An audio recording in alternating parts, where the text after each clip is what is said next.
নমস্কার বন্ধুরা, আজ চলে এসেছি আরও একটি নতুন ভিডিও নিয়ে। দেবশয়নী একাদশীর ব্রত কথা। আসুন বন্ধুরা, জেনে নেওয়া যাক দেবশয়নী একাদশীর ব্রত কথা।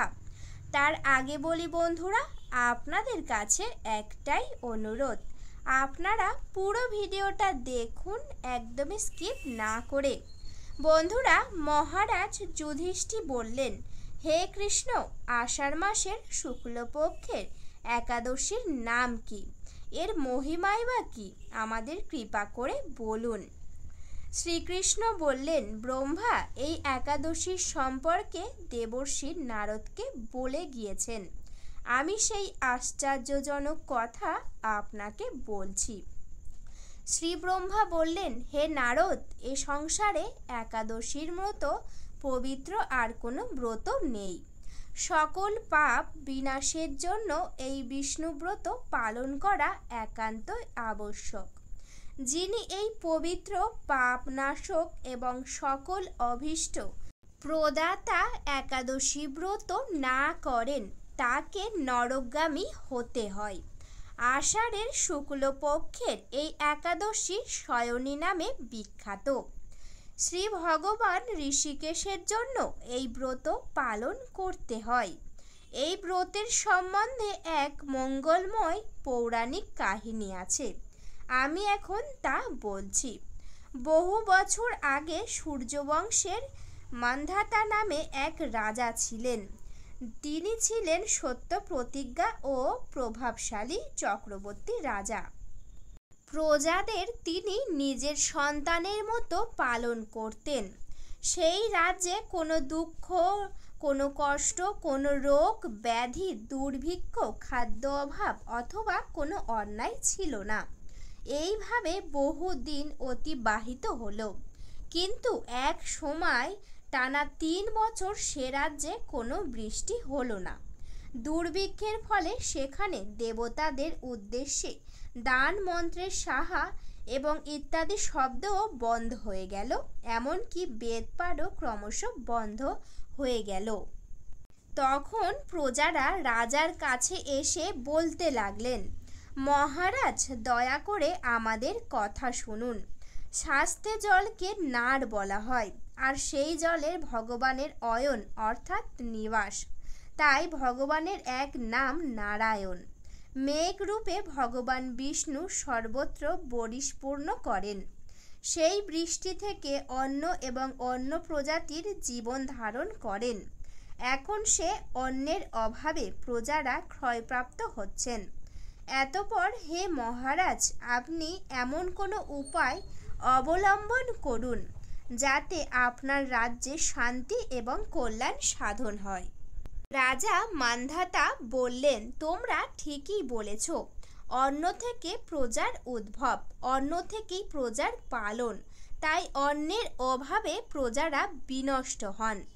আবার রাজার দোষেও রাজ্য নষ্ট হয়। আমি নিজের বুদ্ধিতে আমার কোনো দোষ খুঁজে পাচ্ছি না। তবুও প্রজাদের কল্যাণে আমি আপ্রাণ চেষ্টা করব। তারপর ব্রহ্মাকে প্রণাম করে রাজা সৈন্যসহ বলে গমন করলেন। সেখানে প্রধান প্রধান ঋষিদেব আশ্রয়ে ভ্রমণ করলেন। এভাবে তিনি ব্রহ্মার পুত্র মহাতেজস্বী অঙ্গিরা ঋষির সাক্ষাৎ লাভ করলেন। তাকে দর্শন মাত্রই রাজা মহানন্দে ঋষির চরণ বন্দনা করলেন। মুনিবর তাকে আশীর্বাদ ও কুশল জিজ্ঞাসা করলেন।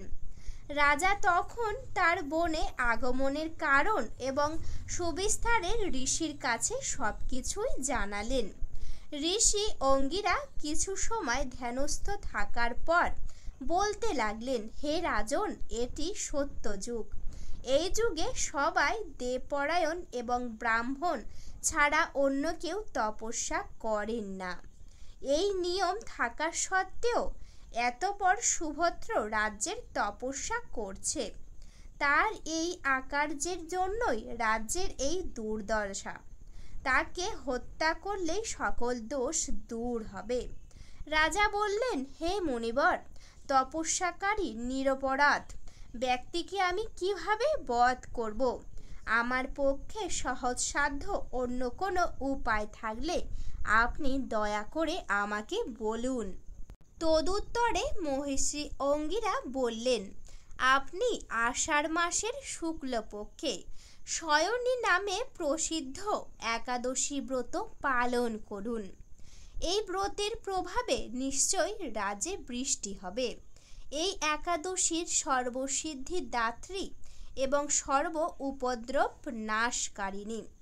হে রাজন, প্রজা ও পরিবারবর্গ এবং পরিবারবর্গ সহ আপনি এই ব্রত পালন করুন। মণিবরের কথা শুনে রাজা নিজের প্রাসাদে ফিরে গেলেন। আষাঢ় মাসের উপস্থিত হলে রাজ্যের সকল প্রজা রাজার সঙ্গে এই একাদশী ব্রতের অনুষ্ঠান করলেন। ব্রতের প্রভাবে প্রচুর বৃষ্টিপাত হলো। কিছুকালের মধ্যেই অন্নাভাব দূর হলো এবং সকল সমস্যাও একেবারে দূর হয়ে গেল। ভগবান ঋষিকেশের কৃপায় প্রজারা সুখী হলেন।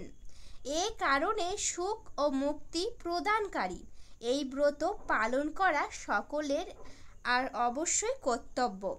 ভবিষ্যত্তর পুরাণে যুধিষ্ঠির, শ্রীকৃষ্ণ তথা নারদ ব্রহ্মা সুসংবাদ রূপে এই মাহাত্ম্য বর্ণিত করেছেন। বন্ধুরা, এই হচ্ছে শয়নী একাদশীর ব্রত কথা। শয়নী একাদশীর দিন অবশ্যই করে এই ব্রত কথা আপনারা পাঠ করবেন বা আপনারা অবশ্যই করে এই ব্রত কথা শুনে নেবেন। এই ব্রত কথা শুনলে আপনাদের অনেক ভালো হবে, তার সঙ্গে সমস্ত রকম পাপ একেবারে ক্ষয় হয়ে যাবে। বন্ধুরা, এই ব্রত কথা অত্যন্ত ভালো, সেই জন্যে শয়নী একাদশী করলে বা শয়নী একাদশী না করলেও অবশ্যই করে চেষ্টা করবেন এই ব্রত কথা পাঠ করার বা শ্রবণ করার। এতে কিন্তু আপনাদের শরীর স্বাস্থ্য ভালো থাকবে, আপনাদের উপর থেকে নজর দোষ এবং একেবারে অশুভ প্রভাব কেটে যাবে। এছাড়াও আপনাদের অনেক উন্নতিও হবে। চেষ্টা করবেন এই শয়ন একাদশীর দিন অর্থাৎ বুধবার শয়ন একাদশীর দিন বাড়িতে সবাই একত্রে বসে এই ব্রত কথা পাঠ করার বা শ্রবণ করার। তাহলে দেখবেন আপনার বাড়ি থেকে সমস্ত বাস্তু দোষ একেবারে দূর হয়ে গেছে। তার সঙ্গে কিন্তু আপনাদের সংসারে খুশি আনন্দে ভরে উঠবে এবং আপনার বাড়িতে মা লক্ষ্মীও বিরাজমান থাকবে। বন্ধুরা, আশা করি আপনারা ভিডিওতে পুরোটা বুঝতে পেরেছেন। ভিডিওটি যদি ভালো লেগে থাকে অবশ্যই করে ভিডিওতে একটি লাইক করবেন, শেয়ার করবেন এবং বন্ধুরা সাবস্ক্রাইব করে পাশে থাকবেন। আজকের মতো আমি বিদায় নিলাম। সবাই খুবই ভালো থাকবেন, সুস্থ থাকবেন। সকলে একবার ভালোবেসে কমেন্টে লিখে যাবেন অবশ্যই করে আপনাদের ইষ্ট দেবতাদের নাম। আপনাদের সকলকে জানাই অনেক অনেক ধন্যবাদ।